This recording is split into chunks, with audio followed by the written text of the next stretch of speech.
মানুষগুলো বন্দুকের সামনে বুক পেতেছে, বুলেটের সামনে বুক পেতেছে, মৃত্যু হয়ে যেতে পারে, নির্বিচারে গুলি করা হচ্ছে, চোখের সামনে মানুষ মারা যাচ্ছে, যে মানুষগুলো সেখানে গেছে তারাই সত্যিকার ট্রিবিউট প্রাপ্য। শুধুমাত্র যারা শহীদ হয়েছেন তা না, যারা জীবিত আছেন তারা। এখানে জিয়ন আছেন, তাকে আমরা অনেক দেখলাম এই ডকুমেন্টারিতে।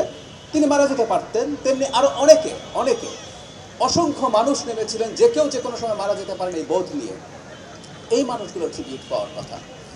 দু তিনটে কথা বলে শেষ করবো। ইনফ্যাক্ট আমি শেষে এসে একটা সুবিধা হয়েছে, হয় সব সময়, সেটা হলো সব কাজের কথা বলে ফেলা হয়। চমৎকার সব বক্তারা ছিলেন, চমৎকার সব কথা বলে গেছেন, গুরুত্বপূর্ণ সব কথা। একটা দুটো কথা বলবো, তাও রিপিট হবে। সেটা হচ্ছে এই যে ইতিহাসকে ধারণ করার চেষ্টা, রামপুরায় কি হয়েছিল এই ইতিহাসকে ধারণ করার চেষ্টা আছে।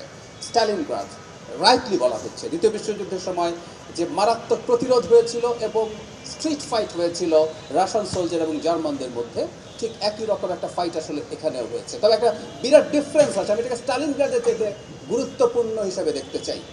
অদ্ভুত শোনাবে, কারণটা বলি। দুটো প্রশিক্ষিত সেনাবাহিনী যখন পরস্পরের বিরুদ্ধে বন্দুক নিয়ে যুদ্ধ করে, সেটা কিন্তু যুদ্ধ। আমাকে যিনি আক্রমণ করতে আসছেন, পাল্টা আমার হাতেও কিন্তু বন্দুক আছে, আমিও তাকে চাইলে গুলি করতে পারি। এই গণ অভ্যুত্থানের সবচেয়ে সিগনিফিক্যান্ট ব্যাপার ছিল আমরা নিরস্ত্র ছিলাম।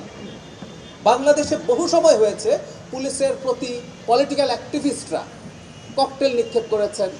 তারা কখনো কখনো পাইপ গান বলে একটা শব্দ শুনতাম আমরা, এক ধরনের দেশে তৈরি বন্দুক দিয়ে গুলি করার চেষ্টা করেছেন পুলিশের বিরুদ্ধে। আমাদের রাজনৈতিক অ্যাক্টিভিস্ট এগুলো করার হিস্ট্রি আছে। কিন্তু এই গণ অভ্যুত্থানে লাঠি আর ঢিল ছাড়া কিছু হাতে ছিল না। সুতরাং এই স্টালিনগ্রাডে জাস্ট রক্ত নিয়ে আমরা দাঁড়িয়ে গিয়েছিলাম, জাস্ট আমাদের শরীরটা নিয়ে দাঁড়িয়ে গিয়েছিলাম।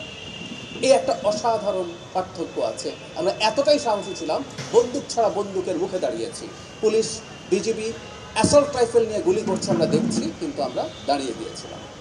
সো এই ইতিহাসটা লেখা হলো। এই ইতিহাসটাকেও আবার যেভাবে আমরা রিপ্রেজেন্ট করেছি, তার মধ্যে খুবই গুরুত্বপূর্ণ একটা ফাইন্ডিং আছে, একটা প্রবণতা আছে এটা বলার, যে গণঅভ্যুত্থানে রাজনৈতিক অংশগ্রহণ ছিল না। কৌশলগত কারণে এটাকে খুব প্রকাশ্যে আসতে দেওয়া হয় না, এটা আমরা বুঝতে পারি কারণটা কি। কিন্তু রাজনৈতিক দলগুলোর পার্টিসিপেশন না থাকলে, বিশেষ করে বিএনপি এবং অঙ্গ সংগঠনগুলোর পার্টিসিপেশন না থাকলে এই গণঅভ্যুত্থান সফল হবার কোনো কারণ ছিল না। এটা শুধুমাত্র জুলাইয়ের কথা বলছি না, আমি প্রায় একটা কথা বলি, শেখ হাসিনা শেষ পর্যন্ত ক্ষমতায় টিকে থাকতে পারেনি, কারণ শেখ হাসিনাকে ওভার 15 ইয়ার্স বিএনপির মতো একটা দল ক্রমাগত চ্যালেঞ্জ করে গেছে, তার অবৈধ ক্ষমতাকে বাধা দিয়ে গেছে। সেই কারণে সে আস্তে আস্তে দুর্বল হতে হতে হতে হতে জুলাই এসে চরম আঘাতটা হয়েছিল, যেখানে সবাই একত্রিত হয়েছে এবং সেখানেও বিএনপি, জামায়াতে ইসলামী, গণ অধিকার পরিষদ, এরকম আরও যত দল আছে সবাই একসাথে নেমে পড়েছিল।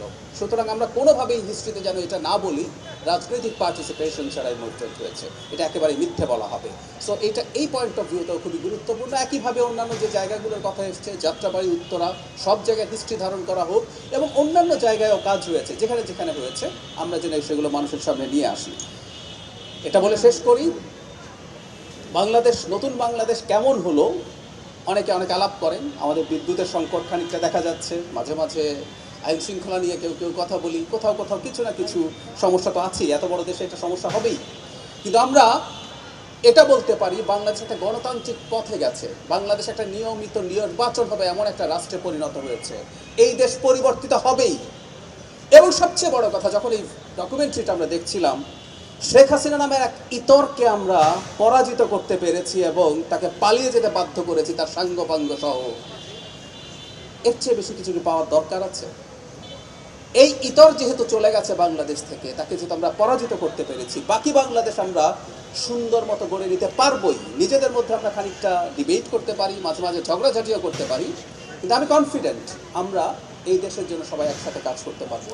আমরা নিশ্চয়ই একটা সুন্দর বাংলাদেশ দেখব খুব অল্প সময়ের মধ্যে।